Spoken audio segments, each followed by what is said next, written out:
Seguimos la conversación aquí en Entrevista Verdadera con Francisco Vidal, que ha sido ministro de Defensa, ministro del Interior, ministro vocero de Gobierno, es integrante del PPD. Yo le estaba preguntando, justo cuando nos fuimos a la pausa, y tiene mucho que ver con la entrevista, con la encuesta que estábamos haciendo y esa sensación que existe. ¿Cuánto, y se lo pregunto en bruto, insisto, cuánto manda el ministro de Defensa respecto a lo que pasa en las Fuerzas Armadas? Este es un proceso desde el 90 a la fecha. Yo te diría que se nota desde que se fue Pinochet, que era un factor... ¿Eso cuándo? ¿El 90 y...? Pinochet se fue en marzo del 98 y pasó, acuérdate, a ser senador vitalicio. Sí, claro. ¿Ya? Y yo creo que cada gestión va instalando a las Fuerzas Armadas tanto en el espíritu como en la letra de la Constitución. Pero como soy un obsesivo por la historia, una institución que fue el brazo armado, político, orgánico de la dictadura, además hay experiencias comparadas, ¿no? Grecia, España, Portugal, es un proceso que tienes que ir mirándolo siempre como proceso, como película, no como foto. Entonces voy a poner ejemplo. En mi gestión... Eso fue, para detallar los años. Voy a poner tres ejemplos. ¿Ya?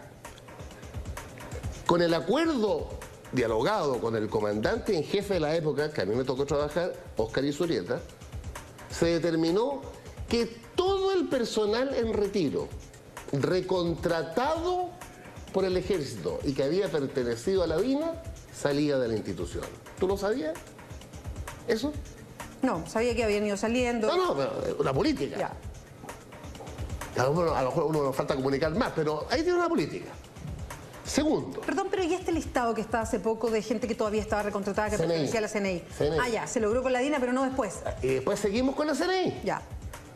Mi criterio de evaluación de la base de coroneles, que son los candidatos a generales, y fui respaldado por la presidenta Bachelet, es que cuando me presentaron los 54 coroneles candidatos a ser 15 generales, al mirar, ya no solo miré los juicios en derechos humanos, sino se había pasado por la CNI en su destinación. Y estimé que el que había pasado por unidades operativas de la CNI, la carrera llegaba hasta ahí. Segundo, ¿lo sabías tú? No, dale nomás. Tercer ejemplo, y dirás tú cómo me sacan la cresta los retirados, una parte de los retirados. Bajo mi ministerio, determiné que los uniformados en retiro que mueran habiendo sido encausados, juzgados y condenados por derechos humanos no reciben honores militares. Pongo tres pinceladas. Francisco, pero... Usted me podrá decir, ¿por qué eso no fue el 90? Uno se podía. Pero tomo eso. ¿Tendrá que ver con que entonces se ponen temas que tienen que ver con la relación del ejército y este nuevo ejército post-dictadura, más que en otras cosas? Se lo pregunto de otra manera. ¿Será que ahí se puso el esfuerzo, pero en ese esfuerzo de colocar esas reglas se dejaron otras zonas grises? Es que se lo pregunto y quiero hacer yo el recuento contrario. Usted me hizo un recuento, le quiero hacer yo uno contrario. ¿Por qué hoy día hay justicia militar todavía? Y funcionando de la manera que funciona. ¿Por qué hoy día no es tema de análisis? Y no quiero decir que ellos todos se metan a las AFP, digo tema de análisis siquiera. No, el sistema que tienen ellos de pensión y de salud, que es totalmente distinto y un desangramiento para el Estado, distinto al resto de los chilenos. Más de 2.000 millones de dólares de déficit anual. Solo para mencionar eso.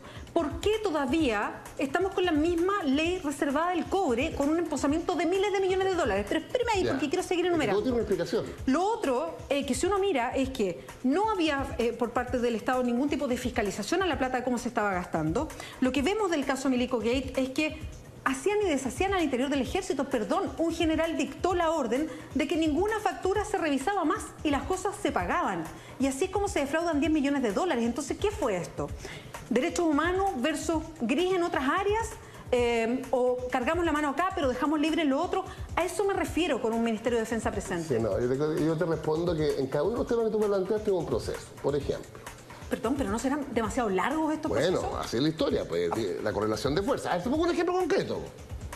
Yo soy el primer ministro de Defensa que después de 25 años, con la firma de la presidenta Bachelet, mandamos el primer proyecto de ley de derogación de la ley de reserva del cobre en septiembre del 2009. Te explico más.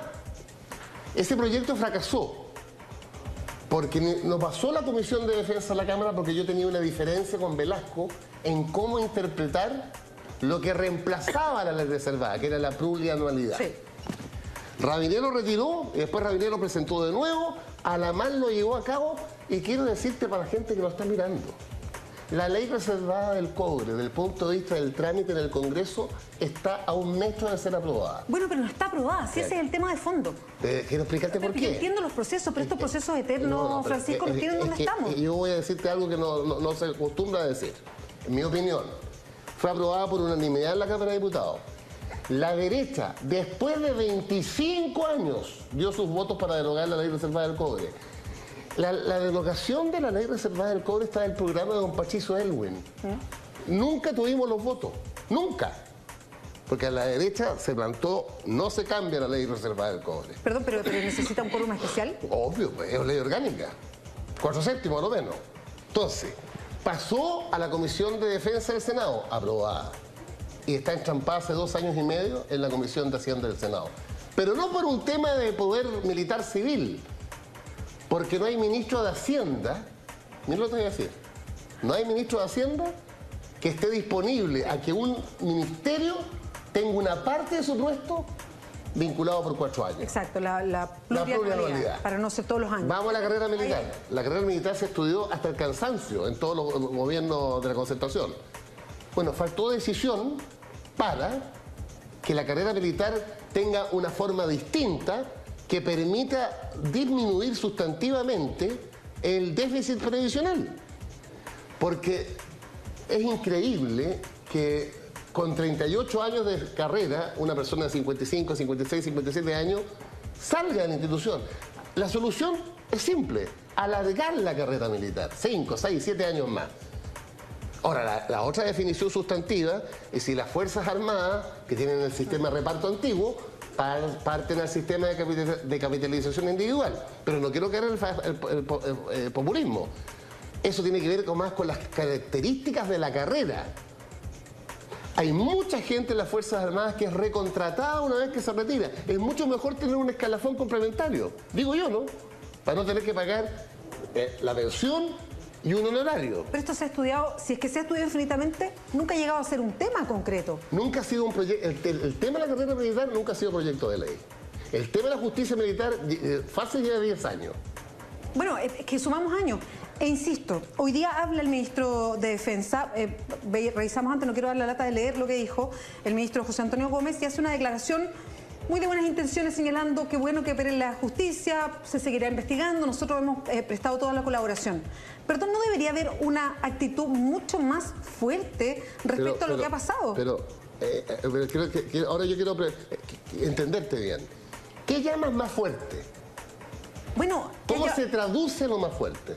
Bueno, ¿no tendría que haber sido alguien del ejército? ¿No tendría que haberle dicho al comandante jefe del ejército, ¿sabe qué? Usted tiene que dar el paso al costado porque aquí jerárquicamente alguien tiene que presentar una renuncia. O sea, no pasa eso en el ejército, no se puede hacer a propósito de los 10 millones de dólares. Se puede hacer a partir de la reforma del presidente Lago del 2005. Ya, y está. Que permitió terminar con la inamovilidad.